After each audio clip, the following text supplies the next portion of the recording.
Gosto muito do que estás a ouvir. A propósito, desculpa lá estar a interromper, mas já és cliente Iberdrola? Como não? Então tens de ouvir antes isto. Quem fica na Iberdrola ganha mais. Descontos, vantagens, ofertas e só por aderir ganha 100 euros. Se a poupança e a energia verde também são música para os teus ouvidos, liga 800 500 500. Iberdrola.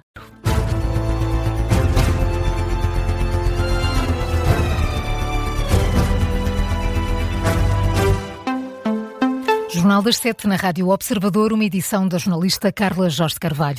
Henrique Gouveia e Melo insiste que não foi por Marcelo Rebelo de Sousa que se candidatou à presidência da República e acusa Luís Marques Mendes e Aníbal Cavaco Silva de fazerem pequena política. Henrique Gouveia e Melo não gostou de um artigo publicado pela agência Lusa sobre o livro As Razões, da jornalista Valentina Marcelino, por o título indicar que foi a ação de Marcelo Rebelo de Sousa que travou a candidatura do Almirante e que o levou a avançar. Ontem à noite, em entrevista à RTP Notícias, o candidato volta a negar que tenha sido essa a razão. Ontem saiu uma notícia que alegava que o Sr. Presidente teve um papel decisivo na minha decisão. Isso não é verdade. Essa notícia é baseada num livro que foi escrito, um livro de entrevistas, e não há nada como verificar a entrevista. E nessa entrevista não digo isso, e portanto é uma falsa alegação que me foi atribuída. Eu concorro, porque acredito que devo servir a minha pátria e os portugueses neste momento de forma política e não continuando a servir na defesa como eu continuava antes. O certo é que esta questão levou ontem Luís Marques Mendes a afirmar que o Almirante tem uma tendência para dizer disparates e entrar em contradições. Gouveia e Melo fala em pequena política e estende as críticas a Aníbal Cavaco Silva. Vou preferir ignorar. E sabe porquê? Porque isso para mim é pequena política, é pequena intriga. E parece que o Dr. Luís Marques Mendes tem uma fixação em mim. E o protetor dele também tem uma fixação em mim. Porque veio manifestar... Estás a referir a Cavaco Silva? Sim, veio manifestar um apoio envergonhado ao candidato, mas atirou diretamente ad hominem sobre mim, o que não é muito nobre para um ex-presidente da República.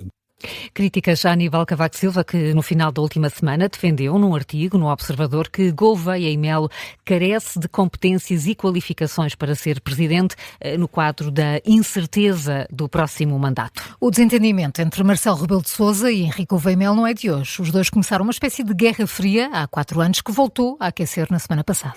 O Presidente da República até gostou do trabalho do Almirante em Pedrógão Grande, apoiou o nome de Gouveia e Melo para a Task Force de vacinação contra a Covid-19. No entanto, entende que a eleição de Gouveia e Melo seria um erro.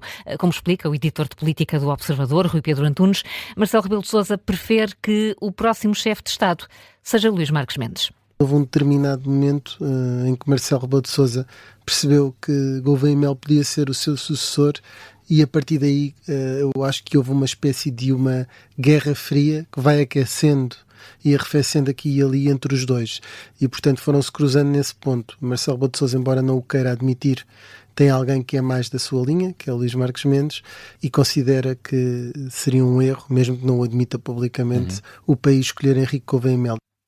E sobre a polémica em torno do livro da jornalista Valentina Marcelino, Rui Pedro Antunes entende que a frase preferida por Gouveia e Melo no excerto agora divulgado não deixa margem para dúvidas. Fica absolutamente claro nessa resposta que o Almirante Gouveia e Melo considera que o Governo e o Presidente da República queriam mesmo dar-lhe aquele cargo apenas para o afastar de Belém. Porque a expressão que ele usa é amarrado. Queriam que eu ficasse amarrado à Marinha. E, portanto, não há ali uma outra interpretação possível a não ser o próprio Almirante Gouveia e Melo a dizer eles queriam-me colocar fora de Belém. E, para mim, isso é muito relevante ele assumir isso. Rui Pedro Antunes, o editor de política do Observador, está na edição de hoje da História do Dia. Que já pode ouvir na íntegra no site do Observador e em todas as plataformas de podcast. A Ministra do Trabalho lamenta que a UGT se tenha juntado à greve geral anunciada pela CGTP e rejeita recuar na proposta sobre a revisão laboral. Maria do Rosário Palma Ramalho espera que o protesto acabe por cair por terra e rejeita que o diálogo em sede de concertação social seja apenas uma fachada. o diálogo social aqui é só de fachada, que é o que estou a ouvir dizer, na verdade isso não se coaduna com a metodologia que nós seguimos, porque se fosse de fachada nós chegávamos lá, cumpríamos calendário e acabou. Apresentávamos logo uma proposta de lei. Não foi isso que aconteceu. Senhora Ministra vai continuar a tentar negociar com os centrais sindicais? Sem dúvida, sabe, não da parte da CGTP que se pôs à margem da negociação, mas da parte da UGT, considero extemporâneo fazer agora este anúncio, porque na verdade nós estamos sentados à mesa a negociar. A Ministra do Trabalho, em entrevista à RTP Notícias, a greve geral marcada pela CGTP e a que a UGT decidiu aderir está marcada para 11 de dezembro. É a primeira das duas centrais sindicais desde 2013. Na saúde, a investigação ao caso das cirurgias adicionais no Santa Maria já está concluída. O relatório foi enviado para o Ministério Público. A Inspeção-Geral das Atividades em Saúde concluiu que houve uma violação das regras de funcionamento do sistema que permite cirurgias fora do horário de trabalho para responder às listas de espera no SNS.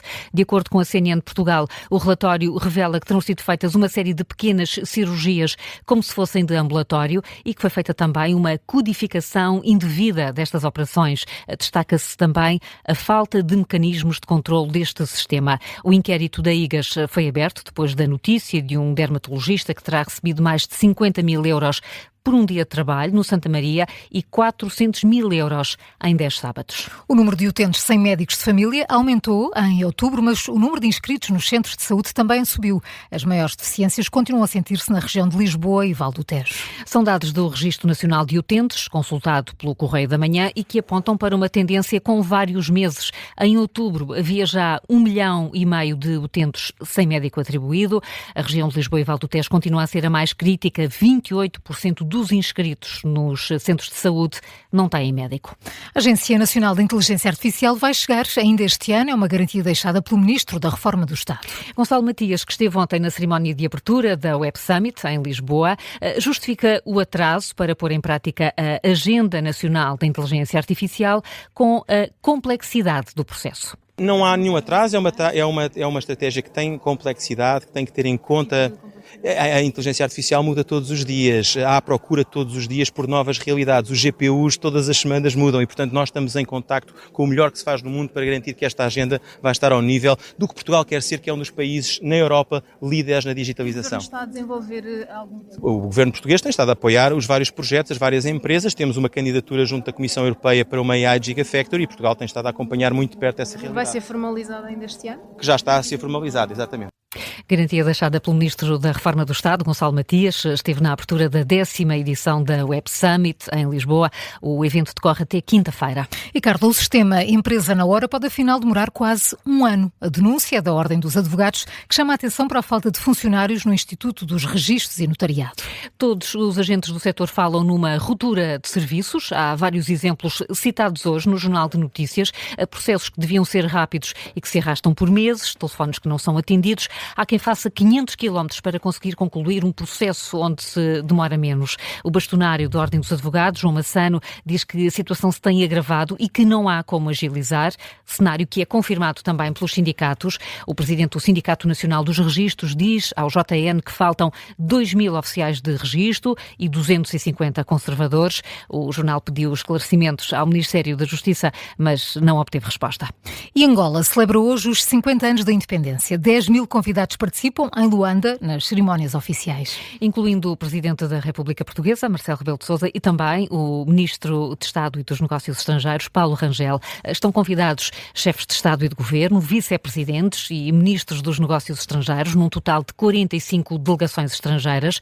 A cerimónia inclui a condecoração póstuma ao primeiro chefe de Estado angolano, Agostinho Neto, proclamador da independência nacional, e também uma mensagem à nação do atual Presidente João Lourenço. E coloca-se agora a questão, meio século depois, qual é o caminho traçado pelas antigas colónias portuguesas? O tema vai estar hoje em análise na Universidade Lusófona do Porto. A Rádio Observador falou com a investigadora e professora Maria de Lourdes Macedo. Ela lembra que os caminhos tomados depois da independência tiveram várias influências, os contextos internacionais, com as tensões durante a Guerra Fria, e também o clima interno, com algumas guerras civis. Quer o contexto político ou geopolítico à escala global, quer o contexto político mais regional, tiveram uma influência fortíssima no modo como estes países conduziram os primeiros anos das suas independências. E que acabaram por marcar todo o processo. A análise da professora investigadora da Universidade Lusófona do Porto, Maria Lourdes Macedo, numa entrevista ao jornalista João Lourenço. Maria Lourdes Macedo defende que Portugal deve agora apoiar as antigas colónias, quer na vertente cultural como na vertente linguística. São 7h10, Carla, que outras notícias há a destacar? O novo executivo da Câmara de Lisboa, com o reeleito Carlos Moedas, toma hoje posse para o mandato 2025-2029. A cerimónia está marcada para as 5 da tarde, na Gare Marítima de Alcântara, que vai incluir a instalação da Assembleia Municipal. Vão tomar posse 17 eleitos para a autarquia, 75 deputados da Assembleia Municipal, em que se incluem também 24 presidentes de junta de freguesia. O Senado dos Estados Unidos aprovou um texto que visa pôr fim à paralisação orçamental, o chamado shutdown. Depois de um dia com 8 votações, foi finalmente aprovado um acordo de financiamento provisório com 60 votos a favor, 8 vindos de senadores democratas. O entendimento segue agora para as mãos da Câmara dos Representantes. O Conselho de Disciplina da Federação Portuguesa de Futebol vai abrir um processo de inquérito ao Futebol Clube do Porto, em causa os incidentes na bancada do Estádio de Alvalade no último jogo dos Dragões, frente ao Sporting, em agosto. Nessa partida, os adeptos azuis e brancos partiram vidros nas barreiras das bancadas. O incidente deixou 17 adeptos do Sporting feridos. E vamos aos mercados de Natal? Vamos a Viana. Vamos. Sim, Viana ou então ao bairro Alto em Lisboa. Olha, mais perto. Mais em conta. Perto. É muito Poupamos mais dinheirinho a não para ser que gastar seja depois no Viena mercado. do Castelo. Ou isso. Viena do Castelo é diferente. Pois não, mas aqui é São Pedro de Alcântara, mercado de Natal, com a entrada livre, mas há mais. Há assim temos também o nosso Rockefeller Center, Então, porque uma vamos árvore ter gigante. uma árvore gigante, 11 metros. Olha, não é mau. E uma casa do Pai Natal. É assim que vai passar a ser a noite em Lisboa, a partir do primeiro dia de dezembro. Ainda Está falta um quase. bocadinho. Está quase. Olha, que o tempo voa, João, o tempo voa. Primeiro um agosto.